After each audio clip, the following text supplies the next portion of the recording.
Olá! Hoje nós vamos falar sobre o livro de Oséias. Oséias foi um profeta enviado para entregar a palavra de Deus lá no Reino do Norte, cuja capital era Samaria. O Reino do Norte, ele estava completamente desviado. Oséias é a última voz de Deus naquele lugar. É a última oportunidade desse povo se arrepender. E a mensagem de Oséias é uma mensagem de reconciliação. É um chamado àquele que está desviado para que ele retorne para Deus. E é muito interessante esse livro, que Deus usa a família de Oséias como um testemunho para a nação. Oséias é casado e essa mulher larga ele, vai e cai na prostituição. E aí Deus fala que o seu povo é uma grande prostituta, porque eles abandonaram o Senhor, que era o seu marido, e foi dormir com os deuses. Se rendeu aos deuses. Haviam muitos deuses, né? Baal, Astarote, Moloque, tantos deuses. Os filhos deles foram sacrificados a vários deuses. A nação estava totalmente desviada do Senhor. Mas o Senhor está dizendo, volta para mim. Aí o Senhor fala para Oséias, Oséias, vai lá buscar a tua mulher. Isso para um judeu é um ultraje. Imagina, uma mulher que está na prostituição, ela merece a morte. E Deus fala, pega ela de volta, traz para dentro de casa, ama a tua mulher. Ele vai lá, busca ela, traz ela para dentro de casa e ela tem filhos com ele. Os nomes dos filhos de Oséias são proféticos. Todos eles têm um sentido. O primeiro deles é Jezreel. Jezreel, que significa darei fim ao reino de Israel. Depois vem uma menina, Lo-Ruama, não abençoada, não agraciada. Lo-Ruama. Ruama é abençoada, mas esse Lo na frente significa não. Você não é amada, né? Deus está dizendo por meio do nome dos filhos deles, de Oséias, para a nação.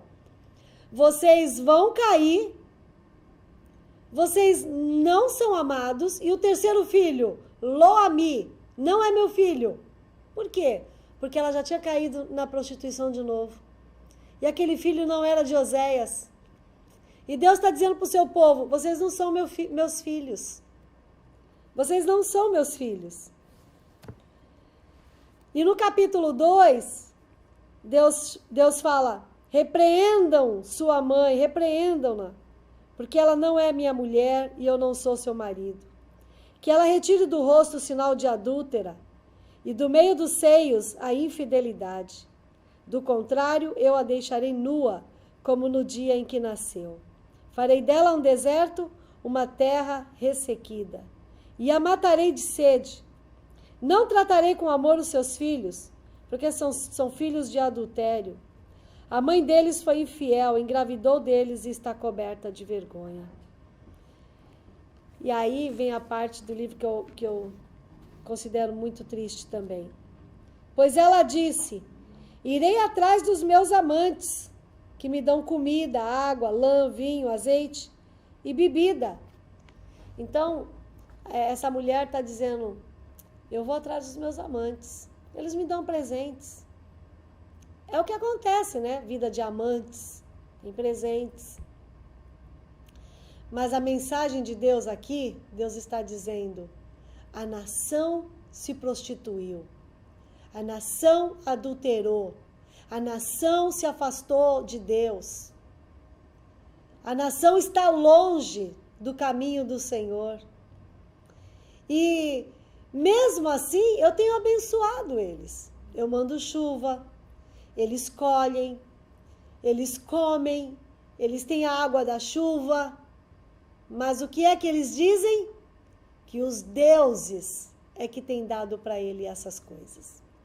E aí foi o fim, porque quando você começa a atribuir aos deuses aquilo que Deus faz, Deus não divide a glória dele com ninguém. E aí o Senhor fala, por isso bloquearei o seu caminho com espinhos. E vou cercar você de tal modo que você não vai encontrar o caminho. Você vai correr atrás dos seus amantes, mas você não vai encontrar eles. Você vai procurar e não vai encontrar. Então você vai dizer, eu vou voltar para o meu marido como no início. Deus está dizendo, olha, vocês vão passar por muita dor e sofrimento. E tudo isso eu vou permitir para que vocês possam refletir e voltar para mim. E é exatamente isso que vai acontecer. O reino do norte vai ser invadido pela Assíria, logo no final das profecias de Oséias, ali no ano 722 a.C., o reino do norte cai. E eles são levados para outras nações, espalhados por outras nações. Deus cumpre essa palavra, porque ele não é filho do homem para que minta. Mas é lindo quando ele fala, portanto, agora vou atraí-la, vou levá-la para o deserto e falar-lhe ao coração, falar-lhe com carinho. Lá no exílio, eu vou estar com vocês e vou tratar com vocês. Esse é um outro exílio, não é o exílio babilônico, é o exílio assírio. Os assírios levaram o reino do norte e eles foram extremamente cruéis, porque os assírios eram conhecidos pela sua maldade extrema. Eles gostavam de cortar a cabeça e fazer montanhas de cabeças para assustar as pessoas. Eles pegavam as pessoas, prendiam elas assim, deitadas ao chão, o sol batia até a pele sair para se soltar do corpo.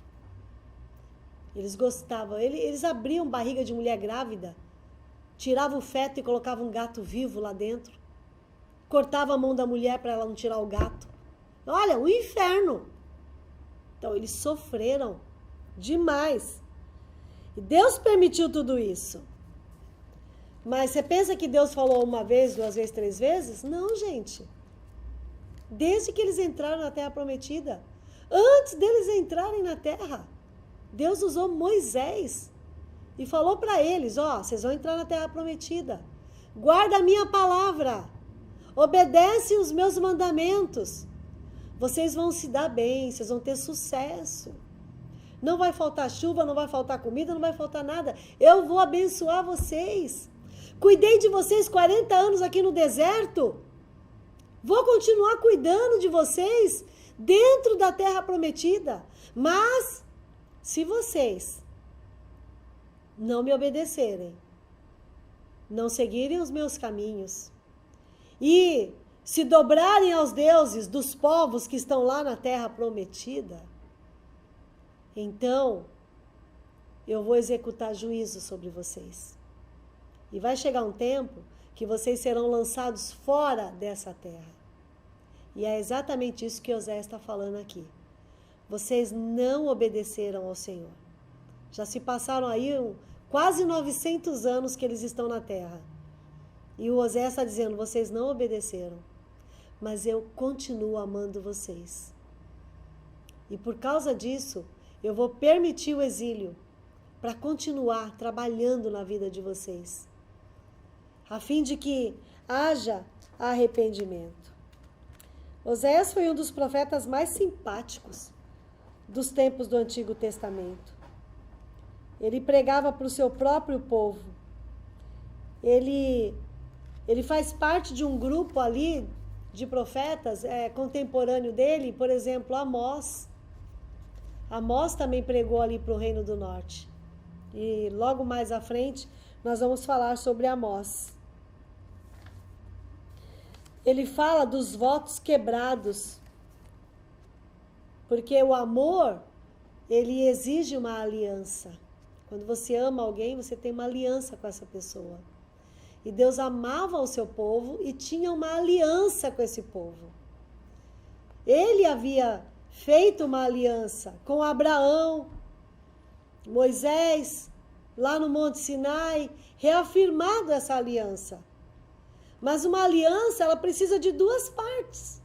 As duas têm deveres a cumprir sobre esta aliança, sobre esse pacto. Não é apenas uma das partes que tem que cumprir. Israel não cumpriu a sua parte. Estava quebrando a sua aliança, estava rompendo o seu relacionamento com Deus como se fosse num casamento. Deus usa a figura do casamento para tipificar o que está acontecendo entre ele e Israel. Como se ele fosse o marido e Israel, a esposa infiel. Oséias não pregava sobre esses assuntos meramente como frios fatos doutrinários. Ele conhecia de fato aquilo que estava acontecendo, porque ele estava vivendo na vida dele. Era algo que ele estava experimentando. Sua aflição tornou-se o seu evangelho. Mas assim como Oséias foi atrás da sua esposa, na esperança de ganhá-la de volta, assim Deus pleiteava com seu povo, rogando que voltasse para ele. Então é um livro que fala do amor de Deus. Deus quer o seu povo de volta, Deus está brigando pelo seu povo. Deus está mandando um profeta até eles porque Deus ama. Se não amasse, ele não mandava mais ninguém. Essa tragédia no casamento de Oséias se tornou uma parábola triste de Deus, por causa dos seus filhos, que também não amavam a ele. Oséias vai falar também dos líderes inúteis. Uma das graves dificuldades que os profetas deste século tiveram de enfrentar foi o sério fracasso moral de muitos dos profetas e sacerdotes contemporâneos. Olha, o que tinha de falso profeta nessa época não é brincadeira. Muito falso profeta. E sacerdote que não ensinava a lei, que era o papel deles. Tudo corrompido. Lá no Reino do Norte, o rei era ímpio, profeta era ímpio, sacerdote era ímpio. Se essas camadas eram ímpias, estavam longe de Deus, o povo também estava longe de Deus. E Deus fala muito firme com essas classes, para que eles retornem a Deus. Ele sabia que nunca foi propósito de Deus a terra ser dividida, porque Israel já tinha sido dividida entre Reino do Norte e Reino do Sul. O país já tinha sido dividido em duas nações. Nunca foi propósito de Deus. Isso também era causado pela idolatria de Salomão lá atrás. A intenção de Deus era que seu povo vivesse junto, em um reino unido, que os seus reis fossem reis que temessem a ele, reis da linhagem de Davi. Não podiam esperar prosperidade espiritual quando eles próprios serviam ao tipo errado de rei. Reis como o rei Acabe, Jezabel, a esposa dele, que trouxeram mais idolatria para dentro de Israel. Fala sobre amigos errados. Em toda a sua fraqueza, os líderes do Reino do Norte buscavam auxílio de reinos pagãos. Eles não buscavam a Deus. Não buscavam a ajuda de Deus. Em nenhum momento. O Reino do Norte, ele teve 19 reis. Nenhum deles temeu a Deus. Nenhum. Foram todos ímpios. E por causa disso a nação foi indo de mal a pior. E vou te dizer uma coisa, hein? Houve anos em que essa nação do norte, mesmo tendo reis ímpios, foi muito próspera. E o povo enriqueceu. E quem diz que prosperidade ela é um sinônimo de que Deus está aprovando o que está acontecendo, está enganado. O povo estava na prosperidade, mas estava desviado de Deus. Completamente desviado do Senhor. O que mais entristecia os profetas desse período era o culto corrompido. Desde que o reino foi dividido, o primeiro rei do norte foi o Jeroboão I. Sabe qual foi a primeira coisa que ele instituiu lá no norte? 2 cultos. Um culto na cidade de Betel e outro na cidade de Dan. Esse culto que ele estabeleceu era um culto ao bezerro de ouro. Ele mandou esculpir bezerro. Colocou ali num templo e disse: ó Reino do Norte, esse aqui é o nosso Deus. Foi lá na cidade de Dan, fez outro bezerro e falou a mesma coisa. Ele não queria que o povo descesse ao sul, fosse lá no templo que Salomão construiu e adorasse o Deus dos céus e da terra. Ele simplesmente estabeleceu um novo culto. Se desviou de Deus e a partir dali, a nação, ela se desvia cada vez mais. A vida da nação foi se tornando contaminada por pragas, por práticas religiosas que eles tinham adotado dos cananeus. Os cananeus já estavam lá antes deles chegarem. Oferecia-se culto a Baal, o deus da terra, adorado pelos cananeus. Se a colheita era boa, era o Baal que deu. Se as mulheres tinham filhos, é porque o Baal deu fertilidade. Então eles não reconheciam o que Deus fazia no meio deles. A mensagem de Oséias a Israel é muito relevante em nossa vida. Às vezes, as pessoas cristãs, elas perdem o seu primeiro amor, como aconteceu com a igreja de Éfeso. Israel perdeu o amor a Deus. Deixaram de amar o Senhor e passaram a amar outros deuses. A idolatria é tudo aquilo que tira o lugar de Deus na nossa vida. Que no seu coração o Senhor seja o único Deus. Que coisas e pessoas não sejam adorados por você, não sejam ídolos na sua vida. Já dizia Calvino que o nosso coração é uma fábrica de ídolos. A gente está sempre fabricando um novo ídolo. Que Deus nos ajude, que guardemos o nosso coração e que consigamos enxergar, no meio de lutas e sofrimento, que Deus muitas vezes permite na nossa vida, um Deus de amor, um Deus de misericórdia, um Deus que nos chama diariamente ao arrependimento. Que Deus nos abençoe. Se você gostou desse vídeo, curta, compartilhe e até o nosso próximo encontro. Tchau!